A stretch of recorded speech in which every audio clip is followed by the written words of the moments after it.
جی بسم اللہ الرحمن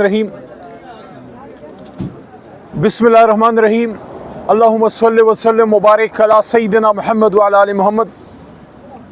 سب سے پہلے تو ایک بار پھر کل کے فیصلے کی مبارکباد، جو توشہ خانہ کیس میں سزا معطلی ہوئی اور ضمانت ملی، آپ سب کو بہت بہت مبارک۔ لیکن افسوس اس چیز کا کہ اتنا عرصہ عمران خان صاحب کو جیل میں رکھا گیا ایک ایسے کیس میں جس میں کوئی صداقت نہیں تھی، جس کی کوئی بنیاد نہیں تھی۔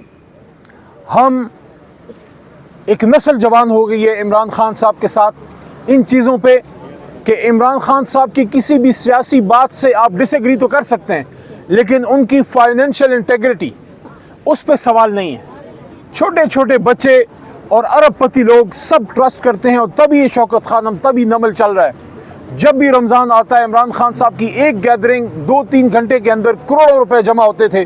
ایک ایسے شخص پہ توشہ خانہ کے الزامات لگا دینا، میں سمجھتا ہوں یہ اس کے نہیں، ہم قومی حمیت کی اور قومی غیرت کی توہین کر رہے ہیں۔ کہ کیا پاکستانی خدا نخواستہ ناسمجھ لوگ ہیں جو ایسے شخص پہ اعتماد کرتے تھے؟ نہیں، پاکستانیوں نے صحیح جانا تھا۔ جس شخص پہ پاکستانیوں نے اعتماد کیا ہے اس شخص نے کبھی پاکستانیوں کا سر جھکنے نہیں دیا، چاہے وہ عبدالستار ایدھی صاحب ہوں، چاہے وہ ڈاکٹر عبدالقدیر خان ہوں، یا چاہے وہ عمران خان صاحب ہوں۔ اب کل کی ایک خوشخبری آئی، آج اب سائفر کیس ہے۔ سائفر کیس کی تمام پروسیڈنگ چل رہی ہے، چونکہ سب جوڈس ہے۔ میں انٹرنل ڈسکشن پہ نہیں جاؤں گا، بس اتنا کہوں گا کہ جھوٹ کا پلندہ عمران خان صاحب کے خلاف تیار کیا گیا، اور آہستہ آہستہ روز بروز وہ پلندہ بھی اپنے انجام کو انشاءاللہ پہنچ جائے گا۔ اور عمران خان صاحب سائفر کیس سے، شاہ محمود قریشی صاحب بھی سائفر کیس سے باعزت بری ہوں گے۔ مت بولیے یہ وہی شاہ محمود قریشی ہے جس نے کبھی پاکستان کے مفاد پہ سودے بازی نہیں کی، چاہے وہ سائفر کا معاملہ ہو یا وہ ریمنڈ ڈیوس کا معاملہ ہو۔ عمران خان صاحب اپنے ساتھ ٹیم میں ایسے لوگ رکھتا ہی نہیں ہے جو قوم کی غیرت پہ، حمیت پہ سودے بازی کریں۔ انشاءاللہ یہاں سے وہ بری ہوں گے۔ تیسری بات، سپریم کورٹ آف پاکستان نے، ہم اپریشیٹ کرتے ہیں، سو موٹو نوٹس لیا۔ آج خان صاحب کی طرف سے بھی اڈیالہ سے خبریں آئی ہیں کہ انہوں نے سو موٹو نوٹس لینے کو، یہ بینچ، یہ جو کمیشن کی طرف بات وہ بھیج رہے تھے اس کے برخلاف جو سو موٹو نوٹس لیا، اس کو اپریشیٹ کیا ہے۔ لیکن بہتر ہوتا کہ فل بینچ ہو، لیکن کم از کم اس کمیشن سے بہتر ہے۔ یہاں پہ یہ سوال ضرور پیدا ہوتا ہے کہ کمیشن کی طرف اس کو بھیجا ہی کیوں گیا؟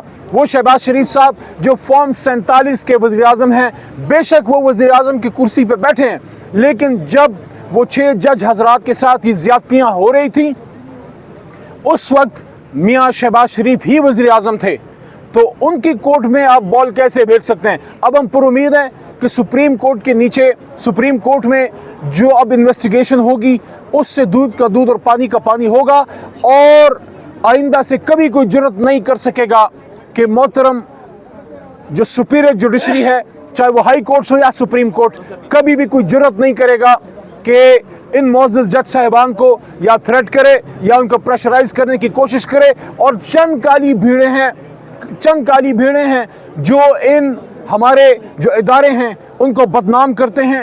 ان لوگوں سے ہی ادارے بنتے ہیں، نہ ادارہ بذات خود اچھا ہے نہ برا ہے، لوگ اس کو اچھا اور برا بناتے ہیں، کیونکہ ادارے تو ہم سب کے ادارے ہیں۔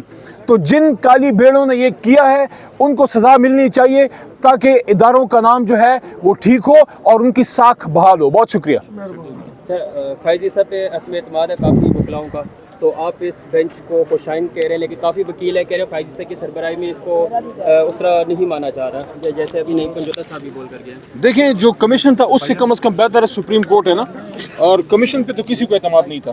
کم از کم لائے ہونا چاہیے۔ عید کے بعد کا کیا پلان ہے آپ لوگوں کا؟ انشاءاللہ مزیدار پلان ہے۔